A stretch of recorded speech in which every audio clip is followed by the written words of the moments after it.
All right, let's do a little bit of learning about functions.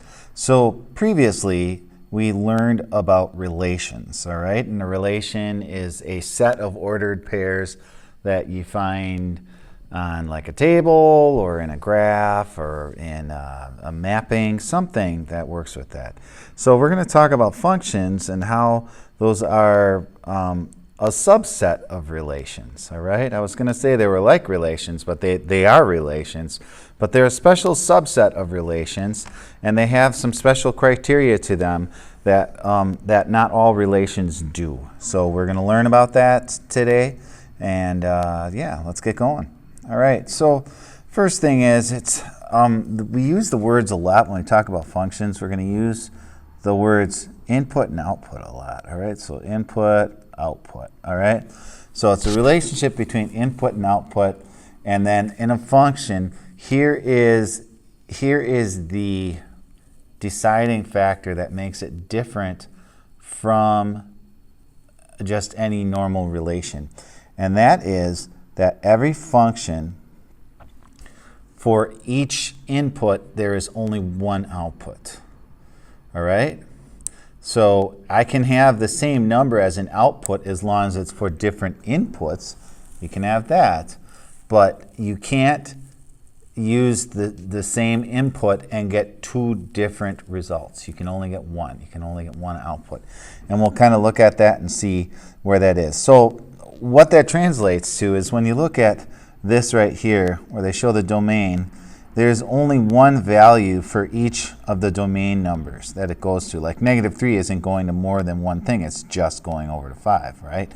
And 0 is only going to 3. It's not going to 3 and also to 2, right? You don't see that happening. And when you look at the graph over here, you can see that for every x value, so this x value would be -4, right? So then I have a y value. It looks like it's, I think, the same. -4 as well. Oh, sorry, this is -3. It's not -4.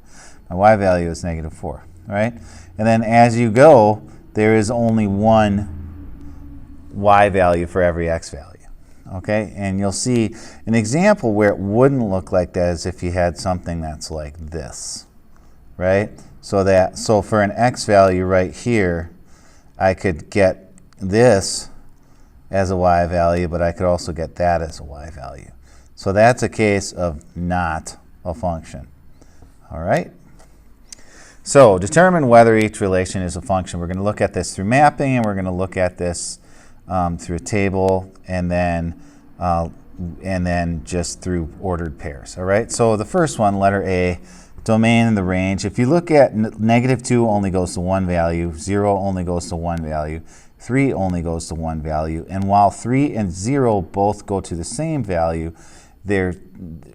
3 does not go to two values itself. 0 doesn't go to two values itself, right? So we're okay with that. And then 4 goes to 9. So this would be yes, all right?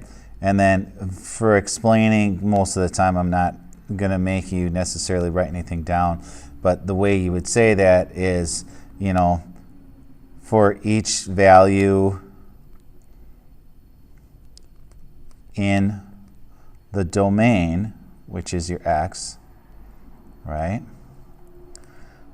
there is only one range value, and that is your y.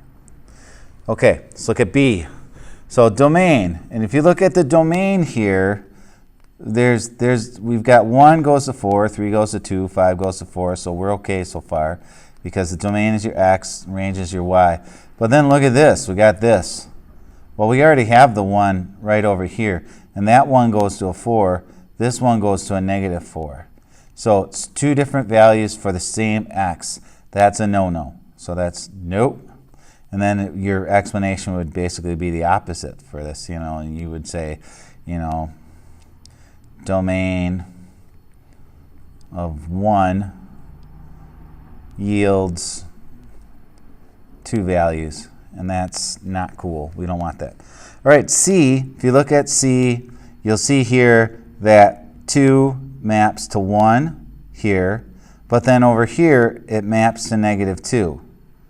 So right away we know that this is not a function. All right, and then you look at 3, and that just reinforces it. 3 goes to -2, and 3 also goes to 1. You have something kind of interesting going on with this, but it's not a function. All right, a function that consists of points that are not connected is a discrete function, and then one that graphed with unbroken line or curve is a continuous function. So in other words, if you have something like this, and you basically just have like, you know, a scatter plot going on, right? Something like that. That is a discrete function, okay? And you'll see that more with like data points and things like that when we talk about that. But when you're dealing with something that has like a continuous rate or something like that, you are going to see something that looks more, you know, like that, or it could be something that looks like this, right? Those are called continuous, because all those values between from point to point, so like from this point over to this point, you have something going on over here, right? So, and then here, there's nothing. So that's where it's different, all right? Okay, so let's take a look at these problems here. So at an ice sculpting competition, each ice sculpture's height was measured to make sure that it was within the regulated height range of 0 to 6 feet. The measurements were, so team 1 had 4 feet, team 2 had 4.5, 3 had 3.2, team 4 had 5.1, and team 5 had 4.8. It says make a table of values showing the relation between the ice sculpting team and the height of the sculpture. All right, so a table, you would just simply say, okay, you're going to have your team number, all right, and then you're going to have your height, and then you just do that. And then team 1 was 4 feet, team 2 was 4.5, team 3 was 3.2, and you get the idea, right? And I'll finish this out. And you know, you don't have to be super fancy about this, all right? And it says state the domain and the range of the relation, then determine whether it's a function. Well, remember your domain is your x value, right? Domain is your x value. And your x value is also your independent variable. So my independent variable on this, is it going to be the team or is it going to be the height of the sculpture? So you ask yourself, does the team number depend upon the height of the sculpture? No. But does the height of the sculpture depend upon what team it belongs to? Absolutely. All right, so the team is your independent variable. All right, so your domain is going to be all your team numbers. So you're going to say your D is, and then you're just going to go 1, 2, 3, 4, 5, like that. And then your range is going to be your other values. That's your heights. So your range, and then we'll go smallest to greatest. So it looks like 3.2 is the smallest. And then looks like we have 4, 4.5, 4.8, and then our tallest is team 4's, which is 5.1. And then there you go. All right, on the next page, we're going to have to do some bouncing back and forth here. All right, we're going to make a little graph, okay? Wants us to do this. I'm going to hold this and I'll make it straight. There we go. Here, make it straight. Nice. All right. And because we know our independent variable is always our x, so that's going to be our team, and then this is going to be our height, is over here. And so we'll do this by, yeah, well, I don't quite have enough here to do every 2, so we'll just say 1 foot, 2 foot, 3, 4, 5. And then team, we'll spread it out a little, and we'll go 1, 2, 3, 4, 5. Okay, so I know team 1 was 4 feet because I looked at that. All right, and then let's go back and look. It looks like team 2 is 4.5 and 3 is 3.2. So 2 is 4.5, 3 is 3.2. All right, and I'm just, you know, graphing these, you know, as closely as I can given what I'm doing. 4 is 5.1 and 5 is 4.8. 4 is 5.1, it's a little above 5, and then 5 is 4.8, which is a little below 5. All right, so this is our graph. Now you notice that I'm not drawing a line through any of this or a curve or anything, because that's not what this is about. There isn't a team 1.5. And so because of that, this next question where it says state whether the relation is discrete or continuous, this is discrete. And then if you explain your reasoning, you would say you can only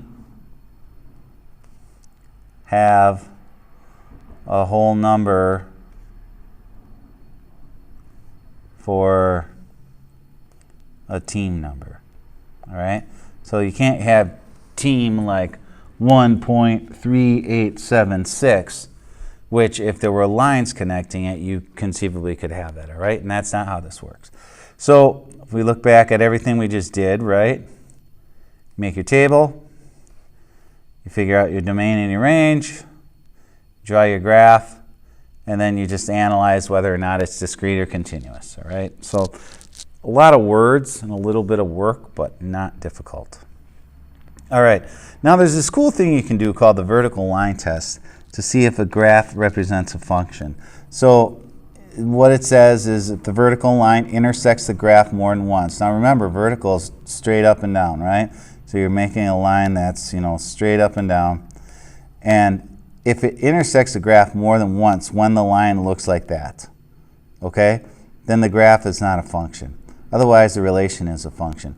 So what you guys can do as you're doing these is you can actually physically take your pencil and hold it, kind of in an up and down orientation over your iPad screen or your computer screen as you're looking at this.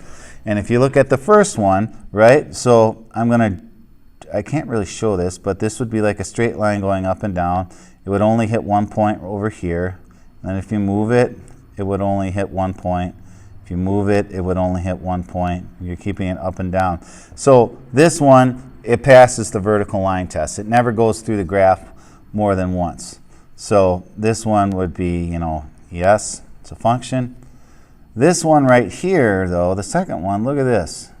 If I draw my line right through there, it goes through 1, 2 places. Okay? So this would not be a function, not a function. And then this one over here, there's no spot where you draw a vertical line where it goes through more than one thing. And the reason this works, even though it looks like there's 2 spots here that it might do that, but this one, you notice how it's open? Well, because it's open, that means it doesn't contain that point. So it's okay then. All right, so this one is a function. All right, it's probably some kind of a step function or something. All right, let's look at these to see if these are functions. So if you look at this, yeah, you can't really draw a line through it, but you can put a line through the points. So this one, there's just 1. There's only 1 through this one. But this one, if you go all the way up, you actually go through 2 points. So this is not a function. Number 6, no matter where you draw it, it only goes through 1. Okay? And you can go from left to right with your pencil and hold it across. I wish you could see what I just did. But yeah, that works. Because I don't think I can move this. I don't know. I should see if I can real quick. That would be pretty cool if I can. If you grab it. No, it doesn't really let you grab it. Okay, not a big deal. Well, this lets you kind of grab it. But I don't, yeah, there you go. All right, so you can see it only goes through one thing here. And then over here, it's a neat feature. You can take this and it goes through one there, but then it goes through 2. All right, so let's go to the next page. All right, we're going to do the same thing. We're going to make a line that's hopefully more or less sort of straight. I'm going to hit this. I'm going to tap on it. And if I take this and I go through this, every time I go through it, it only goes through 1. All right, but if I go, so 7 is a function. But if I go through 8, it goes through 1 right here, and then every time it's 2, right? If I stop it right there and I look, there's 2 right here. Okay, so this one is no. This first one was yes. Okay, last thing I want to show you guys how to do is determine whether something's a function when they just give you an equation. Okay, and this is a lot easier than it looks like. All right, so I'm making a graph here, my x and y axis, and I talk about how to do that. There's actually a video that shows you guys how to do that on the assignment that this is on. All right, so what you're going to do is you're going to make yourself a little table. All right, and we can do it this way, like how we did before. We'll go x, y. Okay, so and you need only like two points to draw a line, but let's do like 3 or 4 different points. So let's do -2. Let's do -1, and then let's do 1, and let's do 2, and see if it works. All right. So if we do -2, what you're going to do is you're going to take that x value and you're going to plug it in here. So that's going to give you -3 times -2 plus y equals 8. So what you got to do is you have to multiply -3 times -2, which gives you 6. And 6 plus y equals 8. Well, if you remember how to solve equations, right, these simple like two-steppers, all you got to do is just get y by itself if you're solving by it. So subtract 6 from both sides, and you get y equals 2. All right, now if I put -1 in, what I'm going to do is I'm going to cheat. Okay, I'm going to do that. And I'm going to do a little more cheating here. Okay, so then you wind up with 4, right? And then if you subtract 4 from both sides, you get y is equal to 4. All right, so I got 2 points right now. I got -2, 2, which is here. I've got the point -1, 4, which is up here. And then if I put 1 in, I think I'm going to get something kind of crazy big that's probably not going to fit. All right, but we'll find out. So if we take this, we just get rid of the negative sign, right? Then what we get is -3 times 1 is -3, right? Did I do -3 times -1 and get, yeah, I screwed that up. That's not right. Mr. Simons is apparently very tired. Let's fix -1, all right? We're going to do that real quick. I could just let it slide, but I'm not going to. So that gives you 3. All right, and then when you subtract 3 from both sides, that gives you 5. Okay, so 8 minus 3, so you go over to your -1 and you go up to 5. So it's right by the tail of the y. Now, when I put in 1, I have a feeling that if this is a straight line, it's going to be off my graph. But let's just try it. So -3 times 1 is going to basically take this and make this -3. And then you got to add 3 to both sides. And then that gives you 11 over here. So that's too big. It's not going to fit. So if I want another point, why don't we do like, let's do -4 and see what we get when we put -4 in. All right. And so I will change this. All right, came up with 5, right? We'll put -4 in. Well, if I put -4 in, that gives me positive 12. Let me get rid of that nonsense. Plus y equals 8. If you subtract 12 from both sides, you get -4 over here, and you get y. All right, so we'll put -4 right here. And that's the point -4, -4. So I go over to -4 is here, and go down. So it looks like what we got here, all right, is a straight line. And then what I can do with notability, which is cool, is I can go from here up to here, and I can hold it, and it'll make it a line.